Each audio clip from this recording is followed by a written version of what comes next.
What makes you proud about Indiana?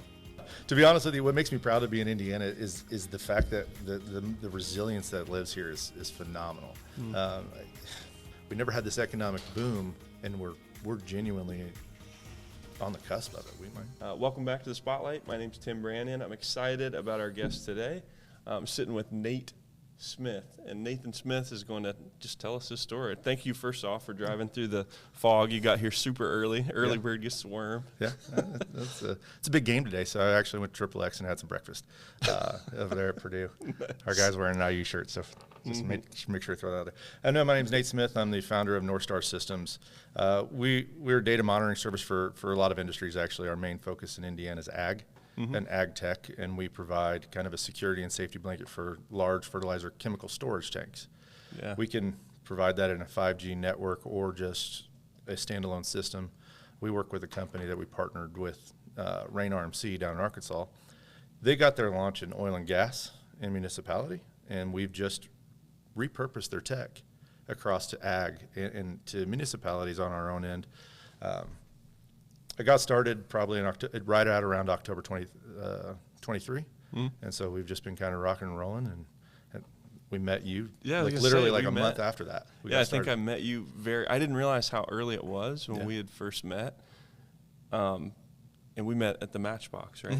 Met at the Matchbox. Were you in some sort of event at that time when I showed up? Because I was new to the SBDC role.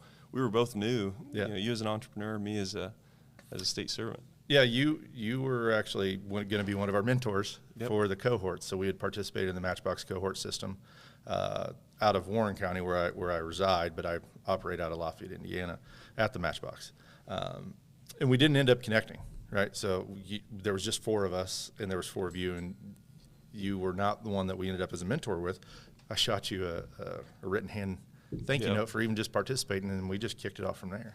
I remember getting that letter, and I told you this before. I remember getting that letter and thinking, wow, this one's different. This guy's on a whole different level of just like connectivity. And it was, I can't remember what it says. I still have it in my office. Matter of fact, it's underneath this in business cards in my right corner. Think about that for a second. Like, you know, and hopefully entrepreneurs are listening. Believe me when I say, like, it was impactful to get a handwritten letter and to have somebody reach out. I wasn't able to be a cohort sort of leader or a mentor. I think there was not enough numbers or something like that. And shout out to Matchbox too. It's so cool, 100%. Like what they've done. And you've worked out of there for a year now. Yeah, a year and 4 months. What's your experience just being at Matchbox, being in Lafayette?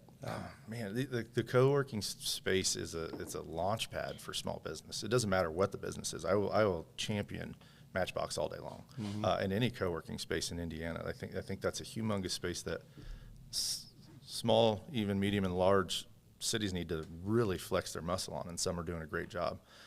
But Matchbox and Lafayette, they've been instrumental because they go hyper-local, but they can also send you globally. And so the team there with Amanda and Juliana and Aaron and Sam are phenomenal folks. So I would say if you're in the area, go see them, stop by, say hi, and they got free coffee. Yeah. It's a really cool space too. Like just we went down there with the mod recently. I think you're mic'd up today, right? I am. There we go. Yep. What did you think of, you being an entrepreneur support organization here? We're at Vision Studio. You've got places where people can come and sort of work out of here. Yep. What did you take away just going into Matchbox? I know I saw your smile when you went in. And as soon as I walked in there, I lit up. I'm like, this is what Kokomo needs. I mean, we don't have anything like that here. That open concept, you got all the small businesses right there, and you're rubbing elbows with other like-minded people. So if I'm working on a project or I'm in there doing some video projects, somebody might say, hey, what do you do? I do video. Oh, I got a project for you. Right. So I think Kokomo really needs to think about getting something like that. Yeah. And then the sponsors, too. I mean, you can see their sponsor wall there. Have you met any of the people that are sort of like incubating Matchbox or helping make it thrive? Yeah, I mean, in some capacity, they have the 6th and South event, which you need to come to. It's a phenomenal event. 6th and South. And they do kind of like an event for their sponsors and kind of help sponsor some more events as they go along. Cohorts aren't free, right? They also they've partnered with WIN, the Wabash Heartland Innovation Network, to help subsidize that essentially, right? So I mean, a lot of our memberships are subsidized, from what I understand. Awesome. And you'll have to work through that with them. We'll get some more details for you. I got to get Amanda on the show. You I just do. thought about that. Yeah, Amanda and Juliana, that'd be fun. They'd do that. They'd be phenomenal. And it'd be great. It'd be great to really get folks to be comfortable with entrepreneurship and go into a place where they can actually sit down and talk.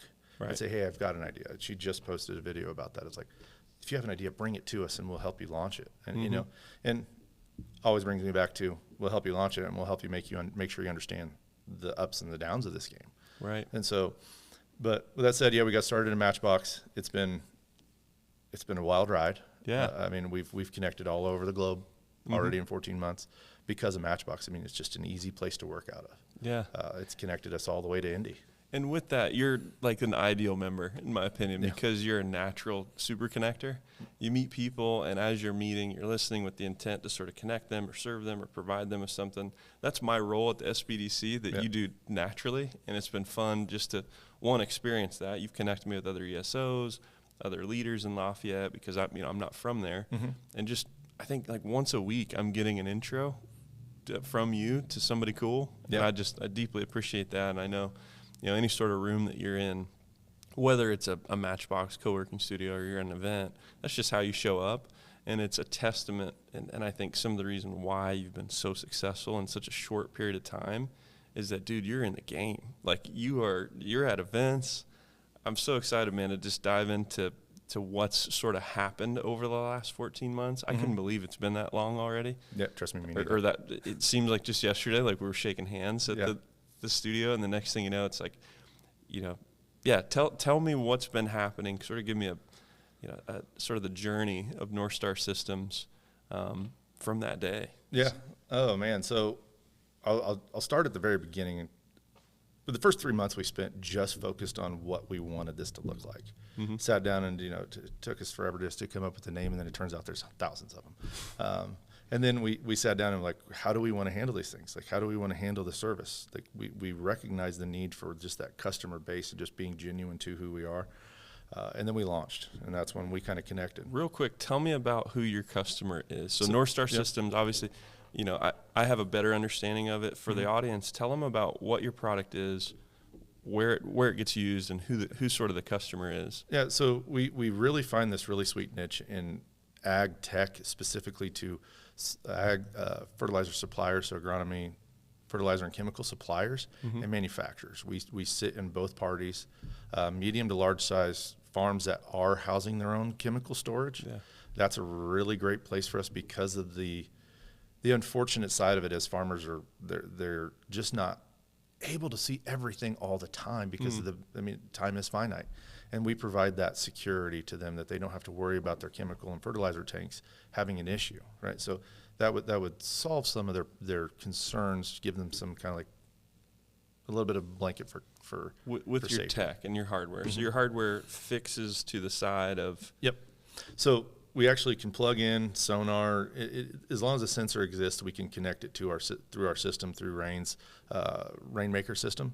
And then we also supply Rain's patented visual tank light. So instead of the old plastic sight gauge, they've actually developed a product that can go up the side of a tank and show the visual of what's inside it versus going up and grabbing your flashlight 6 a.m. Your coffee's already cold because it's 30 degrees out, and you're trying to figure out exactly where that tank says it is, and then you kind of go, I think that's 24 feet, right? Or that's 6 feet, and you kind of got to guess. So what's that do? Let's say somebody's doing do farmers do sort of like rounds, I'm imagining? Like in the military, right? You have your commanders that go out and do their rounds. Are farmers doing that? Like, what's it do to them to be able to visually see versus like, rolling up to the old method? So first foremost, it provides a safety of just a quick visual. I know what I've got in there, right? Got it. The other side of this is as if you use the Rainmaker system, it actually broadcasts over a 5G network to a dashboard that'll give you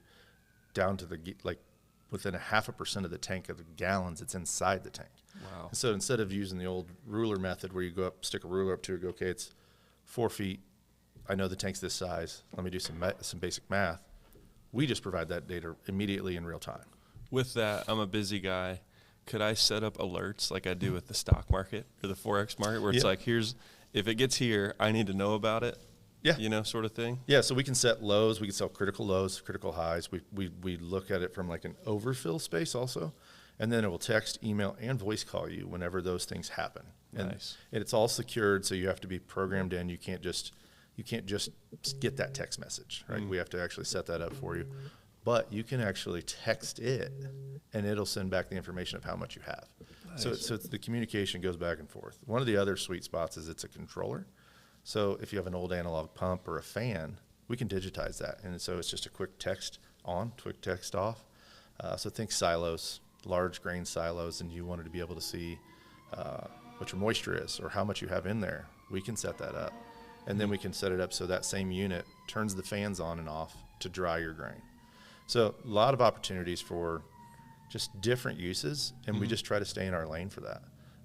Now when it comes to oil and gas, we can partner with oil companies to provide that. That's already where the real bread and butter is through my partner company.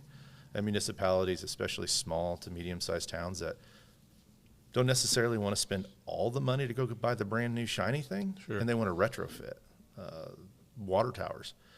There's a lot of effort in water towers, surprisingly, to go just turn on and turn off the wells to maintain that pressure.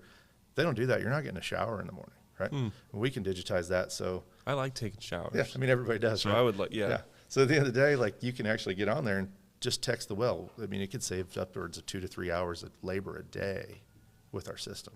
That's awesome. Yeah. So, and I'm not an ag guy.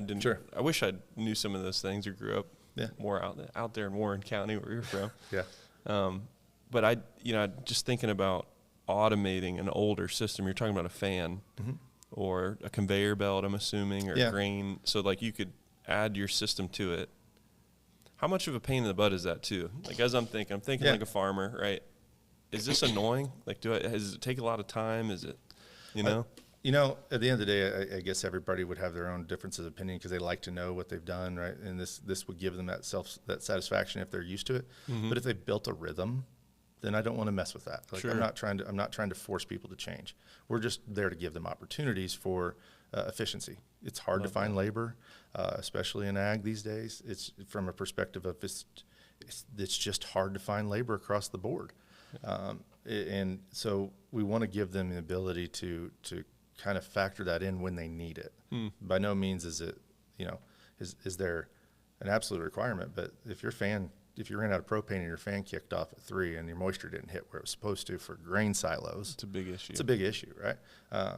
No, that said, I didn't start in ag either, to be honest with you. I actually started in aviation. I've got about 20 years in aviation in my background. So I was in the U.S. Air Force. Yeah, I was going to say, talk about that. Talk about your military background, because I know we have that in common, which is cool. So to be fair, I told my parents when I was like 16 or 17, leave me alone, I'm joining the military. And turns out they called my bluff, so to speak. So 3 days after high school, I left and joined the United States Air Force. Showed up, no idea what I was doing. Did you go in open general? I went open mechanic. Open mechanic. Okay. Yeah, See, I went open. Yeah. I went open. I was like, give me on the next thing out of here. Yeah. Military police officer. Security board. Yeah. No, I actually ended up as a crew chief, so an aircraft mechanic. Yep. On a KC-10. So explain that to what that is. Okay. So they may not. So KC-10 is they just retired my plane. So to age myself in any capacity, right? But the KC-10 was a refueler, so think when the airplanes go up, they got to get gas. It's a very large gas station in the air. We maintain that. We moved a lot of cargo, and we would fly missions for a lot of the OIF, OEF missions. This is 2001 to 2005-ish, I think is when Operation Iraqi Freedom, Operation, what was the other? Enduring Freedom. Yeah. Okay. So we flew a lot of missions, did a lot of deployments. Got 7, 8, 9 deployments under my belt in my career in 8 years. I want to see that ribbon rack, man. We should have brought that up. It's okay. The Air Force has a lot of ribbons, just not a lot of medals. They don't give those away too fairly. But they mess with the Wi-Fi. That's why. If you have too many medals, exactly. Mess up the That's why we sit in chairs real nice. Yeah. Cool. No, but at the end of the day, man, it took me on this wild trajectory. I've got a great friend that introduced me to an opportunity in Europe, and so within a year and a half, I moved to the Netherlands, and I worked with the Dutch Air Force for almost 5 years. That's so cool. We worked on their KDC-10 program, which is just the Dutch version of a KC-10. Cool. We maintained a 3D imagery fiber optic system. So I've gotten to dive into tech deep. Led me to work in Indianapolis at the airport, helping build Wi-Fi for Delta Airlines. So they're so go-go funny. system. Air Force to Wi-Fi. Yeah, I mean, yeah. come on. I mean, who knew the transition I was joking about it, but yeah, it turns out great. not only do we use it, we build it. Yeah. So I ended up doing that. Few years after that, I ended up at General Electric as an aircraft or as an engine builder. So I built the 737 MAX engines, the A320 Airbus engines, and then I even got to work on the Bombardier 7500 Passport engines through the GE programs. So just had this great opportunity to get in and be mechanical and technical, and it led me to this opportunity to shift gears and say, hey, I can see this clear opportunity, and thank God for Rich and Donnie to give me the ability and the freedom to go do this. Sure. But I can install the tech. It's not hard. You can install the tech. It plugs in like a light switch. Well, let's not be too hasty. No, I'm just kidding. Even cops. If it just is, even Air Force cops can do it. if it's plug in, Yeah. and there's like colors or instruction, Yeah. I'll be all right. It's like plugging in a TV, like this, there's a little connector cable. We made it super simple. Good. We don't want it to be overcomplicated so somebody can't just use it, right? It was the intention is to make everything user friendly. For if I need to come out and handle it, or if you want to handle it yourself, we can go that route. So yeah, so the Air Force was just a trajectory into this spot, and it's just given me so many great opportunities to do something beyond what I was probably going to end up doing if I didn't join. So, what are the characteristics and things that, like as an entrepreneur, a fellow vetrepreneur, yeah, that you sort of pay homage to, or you're thankful that you learned or sort of developed in the military that's now sort of serving you as an entrepreneur? Attention to detail, but also understanding the bigger mission. I mean, you can get lost in the details of this stuff and just never really actually progress if you're not paying attention to the both sides of the party, right? As an entrepreneur. Yeah. Right? So, but then the Air Force, it's, I have to fix a plane. If I don't fix that plane, it doesn't make its mission.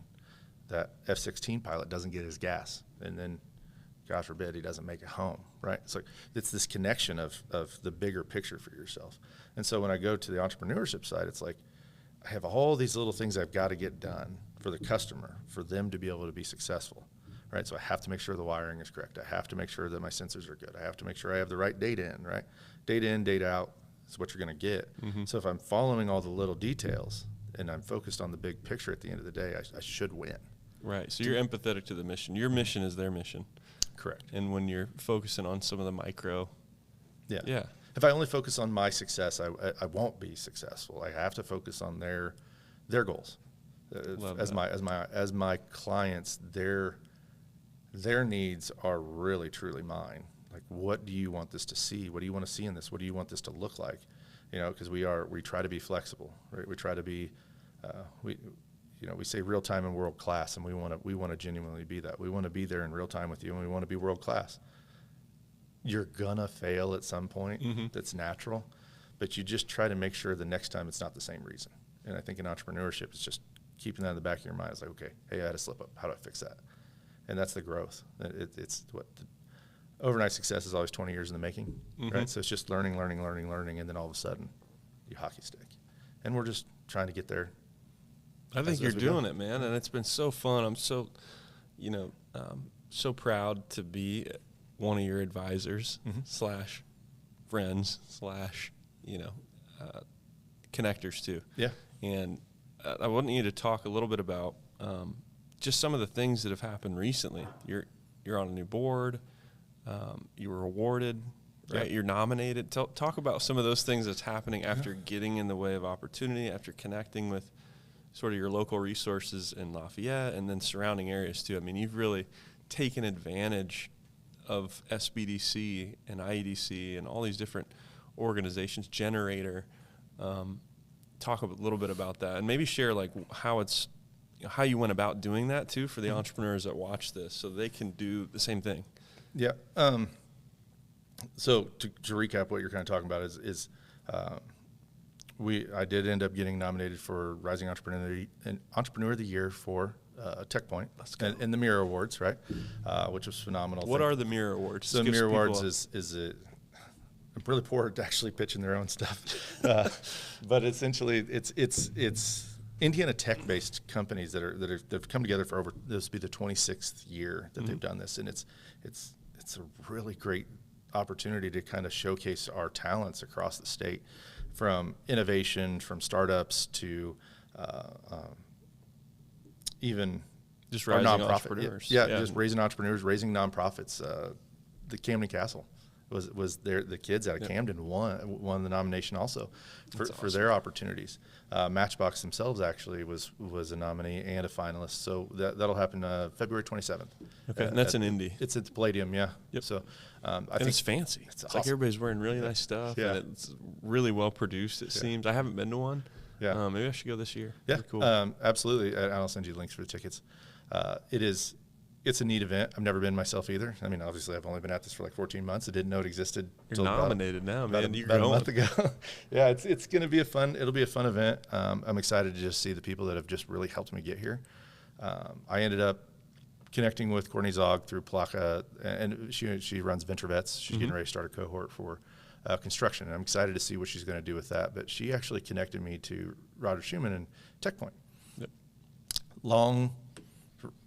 Roger was very patient with me in my process, because one thing I am very careful with is to be somewhat planning and how I take on these opportunities.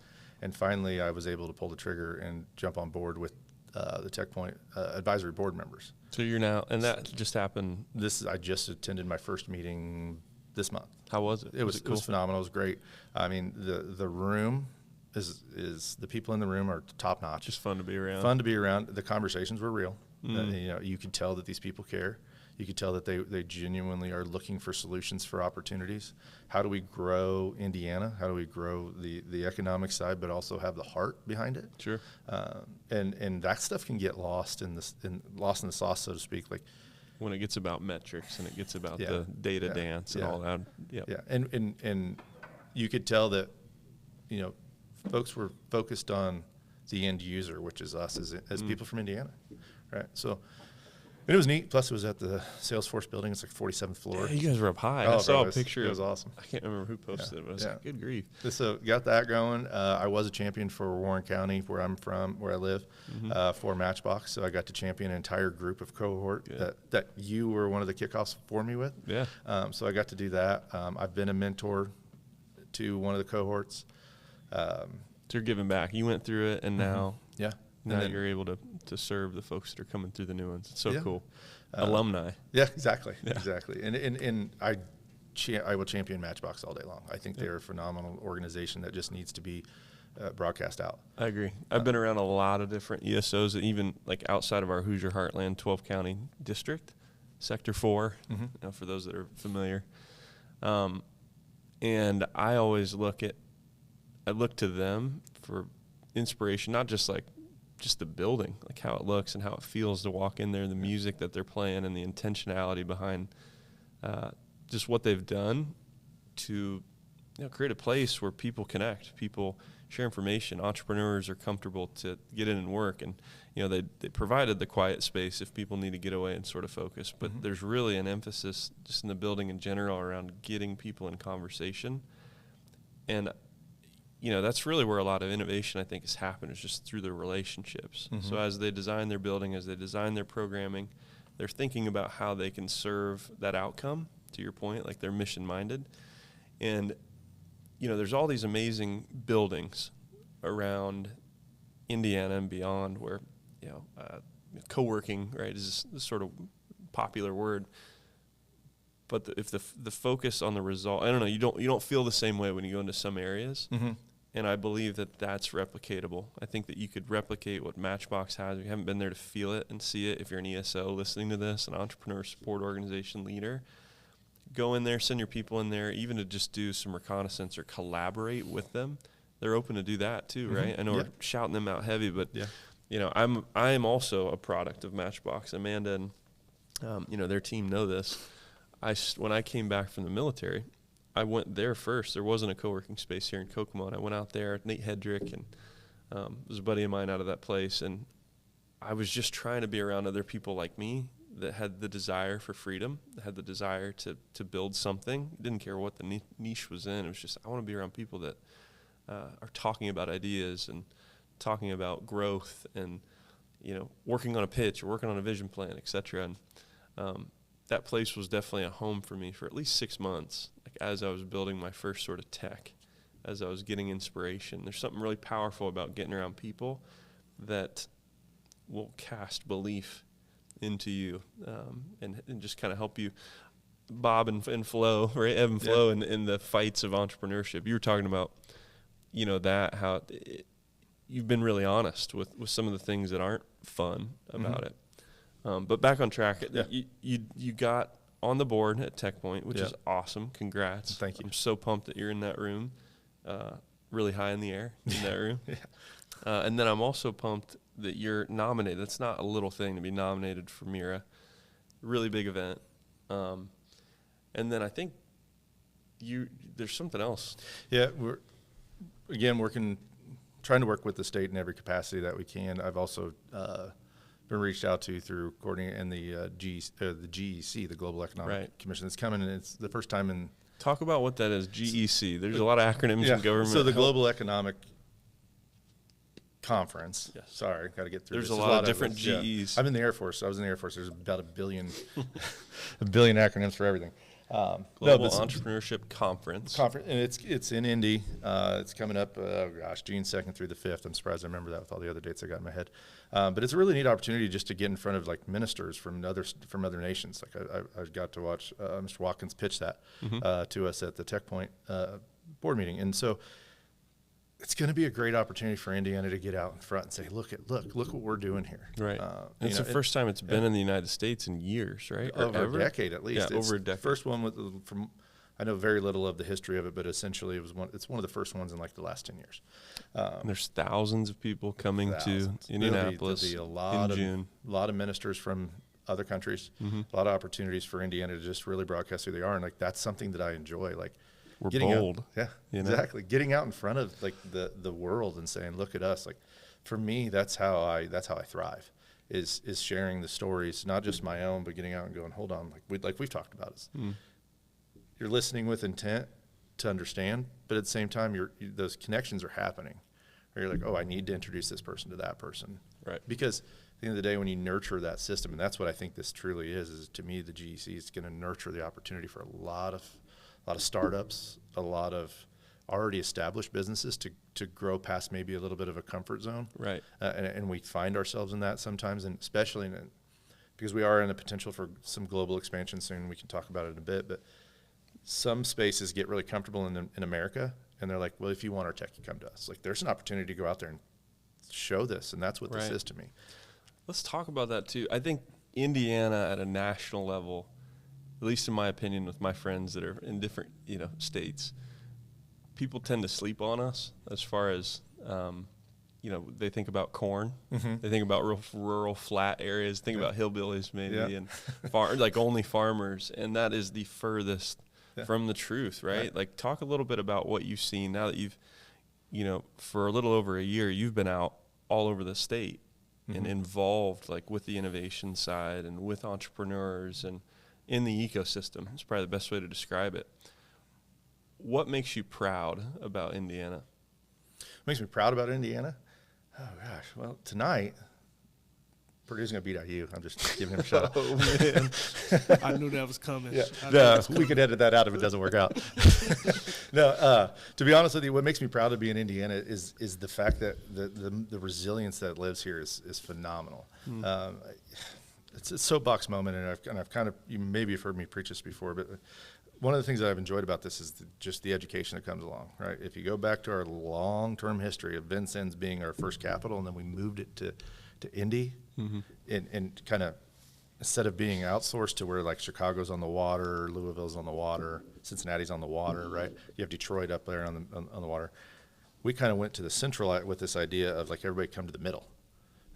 I genuinely think with what the IEDC is doing, with Agronovis is doing, which is kind of the ag arm of our systems, with Connexus, which is manufacturing, advanced manufacturing, TechPoint with the tech side of things, it's really growing this opportunity for Indiana to really shine, right? And so we never had this economic boom, and we're genuinely on the cusp of it. We might be at the very forefront of watching Indiana just have this economic situation just go off and be very successful. And there's no reason that it couldn't, right? I think cost of living, there's all these different things. We have the #1 airport for the last, 12 years? Yeah. It's so easy and so convenient to get through Indianapolis And it's airport. beautiful. It's a beautiful airport. It's clean. There's all sorts of, testaments as to why it's the #1. And then, our infrastructure, even our roads. I mean, you look around, and of course, every state, every area is going to have different qualms. But, with those, right, we were talking about this before the show even started, right? The folks that maybe have a negative opinion, right? What are your thoughts on, like, just negative opinions in general? They exist. Sure. I mean, I got a 5-year-old. She's got a negative opinion about my decision to take her iPad away, right? Like they're going to be there. And like even in that conversation, you said, come with a solution, right?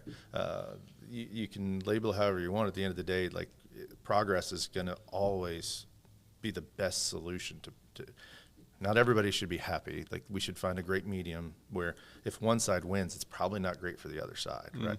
And so, but with negativity, you're going to find negativity in every capacity that you live in.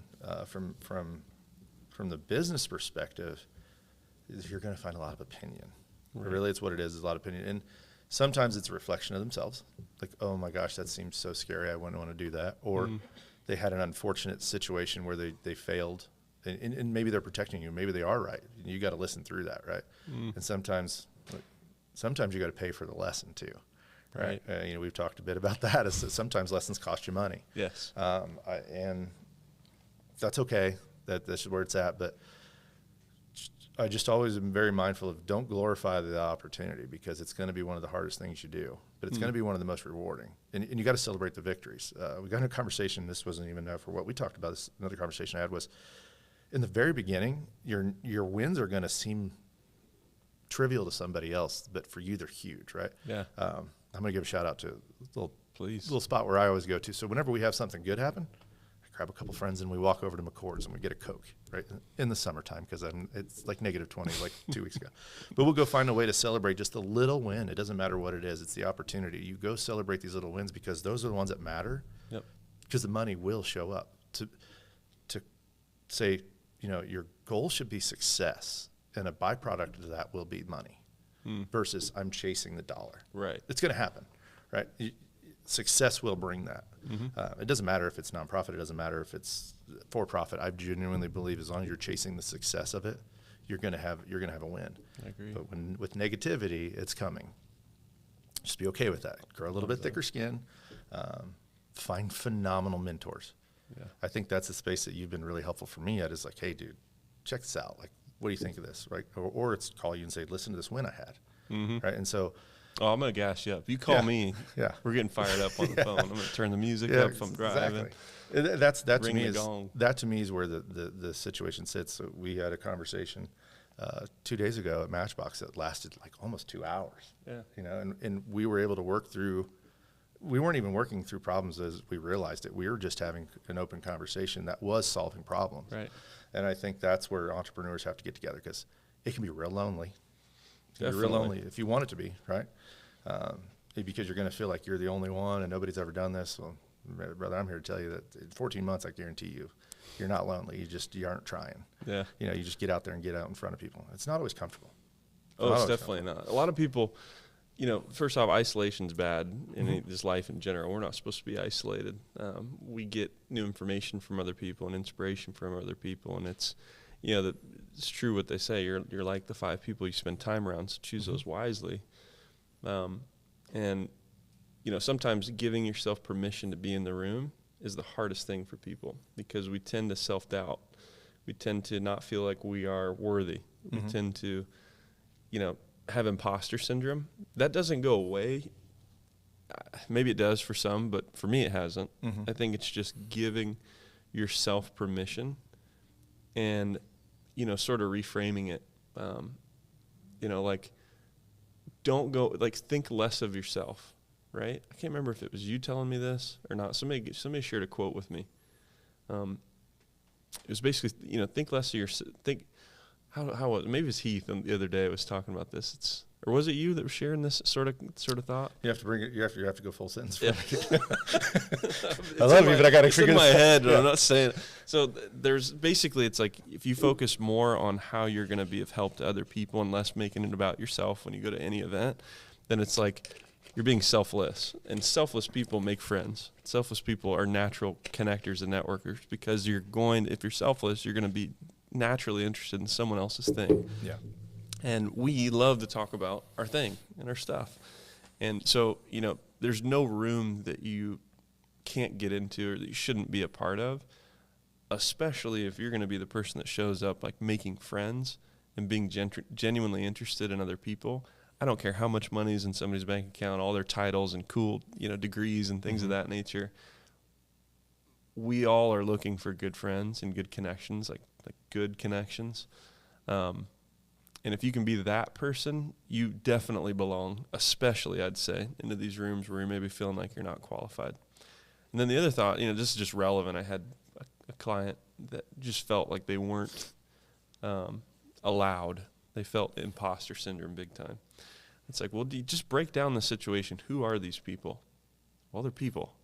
What kind of shows do you think they watch? Well, they're watching, maybe some of the same shows you are. Where do they spend time? Do they go to the gym? Do they not go to the gym? You start like getting into the weeds of who these people are. You might start thinking about ideas of what they're interested in and what's going on in their life. And then you realize like, oh, they're just like me, and some of them are going to be super smart in their craft. That's great. Ask them about it. Get involved in it. But don't ever sit on the sideline, right? Like even though things are going to be tough and people aren't going to see you eye to eye and you're going to run into problems, I think the fear of regret should be greater than the fear of getting involved. Yeah, I would agree. I think something to add to that is that you don't walk around with a sign of all the things you failed at. They don't know you failed at it. They don't know you're not supposed to be there. They're feeling the exact same way in some capacity. And how do you get better at something? It's just doing it, right? And so it is, in doing it wrong, not all of us, not every single person is going to be able to jump in and just go full force. But at the end of the day, an easy icebreaker is, hi, I'm Nate Smith. I own Northstar Systems. And then go, tell me about yourself. What do you do? What do you do? I like your shoes. Where'd you get those shoes? Yeah, just let them talk. And be genuine. Yeah. If you're genuinely curious about someone else, like that's huge. And you do that naturally. Yeah. And I think, some of the benefit of being in a co-working studio or going to events with other people that you can watch them in their element and pick things up. And you're going to see some people that are really good at it, some people that are new, some people that are maybe a little, reserved. And it's okay to be reserved. But, I think just starting to get into the game, give yourself permission to get in the game. And you have a product that you're confident in. You're wildly confident. I hope so. Then go portray that. Like if you're solving a genuine problem, then you're supposed to be in the room, right? 100%. And so to me, I always say, just even with the Mira Awards, my first thing was, thanks for even letting me be in the room, right? You need to be grateful for your opportunities and even knowing that these opportunities are there, just be grateful for that, and that should kind of help subside some of the bugs. I was not an outgoing kid. The Air Force kind of forces you into that because the camaraderie, right? And or it was what we called it. What we called it at rally trauma bonding. Trauma bonding. Right. You go through all these crazy things, and eventually you become who you are. Yeah. And sometimes that's a growth opportunity. That's a weakness that you need to address. If that's a weakness for you. If it's not, then by all means charge forward. But just understand that there's holes in the Swiss cheese, right? There's holes in the game, and we got to fill them. The military is very good about pointing out discrepancies. Your beard's out of regs. Yeah. Your weight's out of regs. Yeah. You can't talk. You can't do these things. You can't do this. It's like, and everybody in the community needs everybody at their peak.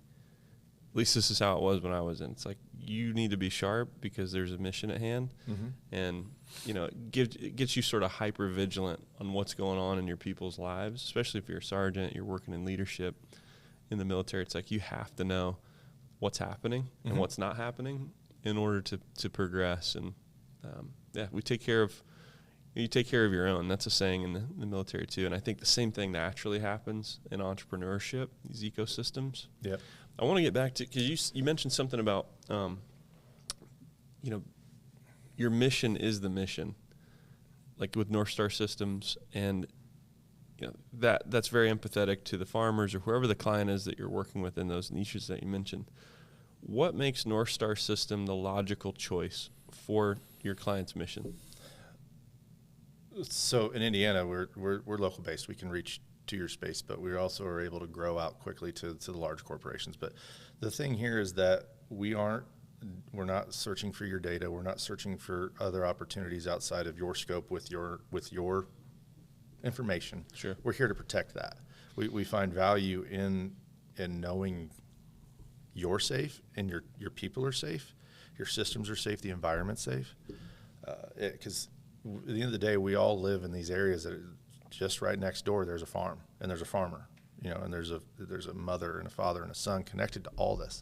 Mm-hmm. So for us, it's going back to just the basics of the person and the individuals that are involved. We want to help create opportunities for problems that just haven't been solved. The old term of snake oil has been sold for decades and centuries to farmers and to any industry, really. Does it work, right? And with any tech, you're going to have a little bit of bugs in the system, and not everybody's going to see it exactly how they want to. So you try to work through those spaces, and that's for us is other tagline is a solutions company. We're going to find a solution for you. We will work through it if we can. Right. If we can't, that's why we network. Hey, hold on, you need to talk to this guy. You need to talk to this girl. Well, I think what you're saying, they get you who's focused like on their mission, and and I think that's lost if you go with like a bigger company. I don't even know if you guys have any like competitors, to be honest. I've never heard about anything like an LED thing. You guys have a patent on that visual. Yep. So right? Rain's got a utility patent on the visual tank lights that go directly to the tank. Mm-hmm. With that said, there's a few companies out there that are in our space. They're great. Like in some spaces they work phenomenally. In some spaces we work phenomenally. Like, there's good, better, best, and only. And we find ourselves in this only track from our capability of giving visual indication in real time. Yeah. So where we won't go though is just forcing solutions. Like we're not tech for tech's sake. Something we are trying to find is more tech. Like we think that what we're also trying to build is this opportunity for other tech companies to come in and use our network, and we build a partnership. Because you don't want, when you walk into a store and you sell one thing and they say no, well, you just got to walk right back out. But if you sell one, oh, hold on, I got this, hold on, I got that, you give yourselves opportunities. Well, why have 5,000 salespeople across 5,000 companies? Sure. Let's build a trusted brand across the state, across the nation, and then hopefully across the globe that just has this space where AgTech, which is critical today, has a place to land, right? And you see that with TechPoint. You see that heavily with Agronovis, with Mitch and what Jeff Zentz is doing over there. Dan Dawes, I believe, he's stepping out, but he was a phenomenal first step for us with Agronovis. And to kind of give Agronovis, it's like this opportunity for startups to go and launch into the Indiana ecosystem of ag tech. Absolute game changer. Go reach out to those guys.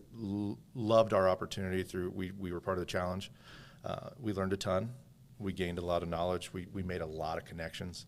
And so they had a challenge? Yeah, they had the Agronovis had basically a tech company challenge to solve some problems. And each year they pick a new problem to solve. Ours was kind of dedicated to how to effectively help the farmer with their data or with their information or their computer usage in some capacity. I want to talk about Grip, the company that won. They're phenomenal, real quick. You said Grip? Grip, GRIPP. I'll even give them a shout out because it's a really neat product. It's very simple in its design, but it's so functional for ag. And it's a QR code that you scan, and I apologize if I butcher the basics of this, but you scan the QR code and you're able to kind of track what's going on with the equipment and the machinery and the location. So wherever you put this sticker, QR, scan it, boom, it sends you to your system, and your dashboard allows you to kind of track your stuff. And so it's a really great management tool for farmers. They were the winners. By hands down, they absolutely would help every single farmer in the United States. I don't see how they can't, right? But we got to be a part of that. Yes. And we got to experience other companies in startup phase and growth and see what they were doing and have Ask Me Anythings with major players in the game. So we got to sit down from the finance to the actual end users at over, gosh, I can't remember how many, it's like a 9-week span, and just get these opportunities to sit down and really dial it in. 52 companies started it off. I think 18 of us made it through to the final space, and then we got to go. We actually went down and watched them give the check away and whatnot. So it was a really, really great opportunity. I'm so proud of you, man, just for getting involved and doing what you've done in this short period of time. My question is, who do you want to meet? Who are you excited to meet, or who do you want to meet in 2025 and this year? That's a great question. Could be general. You can just say farmers. Could be whoever you want. Me in December, see how I'm handling this. Yeah. No, to be honest with you, the growth for us is starting to kind of get out nationwide. We did take our first national client, and it's a manufacturer, major manufacturer in the ag space. And so we're growing into that. We'd like to see ourselves kind of get further to the south in southern Indiana. We haven't really got in deep into there yet. We're still kind of north central, but we are making our efforts to get around. It's a large state when you got to drive it all, right? And so getting to the safety teams for these corporations, getting to the safety teams for these co-ops, and sitting down and showing them, hey, look what we would like to provide and be a partnership. Is there an opportunity here? Yeah. Is there a gap? Yeah. And to be frankly honest, I think everybody's still trying to figure out, like, how do you solve this problem? And we're so new. 14 months is not a long time to get your name out there. They just may not know we exist yet. Sure. Right. So we are finding our national footing. But with that said, we still would love to meet the southern farming co-ops, the large corporations that are looking for, especially manufacturing. That's a space that we'd like to get into too. It's exciting, man. Yeah. And how do people reach you? Let's assume that somebody's watched or listened to this show, and they're like, man, Nate seems like a great guy. I want to learn more about this product. This is something that could help us in X industry. Yeah. How do they reach you? So made it real simple. Go to www.monitormytank.com. Monitor My Tank. Monitormytank.com. It'll link you straight to my NorthstarSystems.co. It'll link you direct to my website. Go on there, fill out the contact us, or you can just email me direct. I'll give you my email. It's Nate@NorthstarSystems.co. Okay. Very, very clear. .co. I lose a few people with that one. We're finally coming around to where everybody's bought all the websites for .com. Yeah. So, and then you're on LinkedIn. I'm on LinkedIn. You can find me at Nate C. Smith. We do have an Instagram, but LinkedIn's another great, easy way to get connected to me. Awesome. And I love to have opportunities. I'll take almost every meeting. It just depends on what you want to do with that at the end, right? Like, I think at the end of the day, we have to have conversations. That's another side I want to make sure to talk about from an entrepreneurship's perspective. Take all the meetings in the beginning. You don't know where they're going to go, and you don't know who they know. Sure, 100%. You don't know who they know. So take the meeting. You'll find out real quickly if it's a waste for them, a waste for you, but you don't get that experience without doing it. So stop putting the paper clips up perfectly. Go have the meeting. Yeah. Yeah. So that's good advice. Awesome, man. Well, thank you so much for coming in today. Welcome to Kokomo. Thanks for having this meeting or this podcast sort of 100%. Show with me. We talked for like 20 minutes before the cameras even turned on. We figured that out. He did a phenomenal job. Yeah, shout out to Vision Studio as always absolutely. For pressing the easy button for us. They're going to have all this recorded and pretty much chopped up for us with reels out, and then post it when it makes sense for you. Thank you, Ahmad. Yeah, thank you. Of course. We'll have to get you on the table with us this next time. For sure. Yeah, that's awesome. Thanks, brother. Appreciate it. Appreciate you, man. Yes, sir. That's a wrap. That's fun.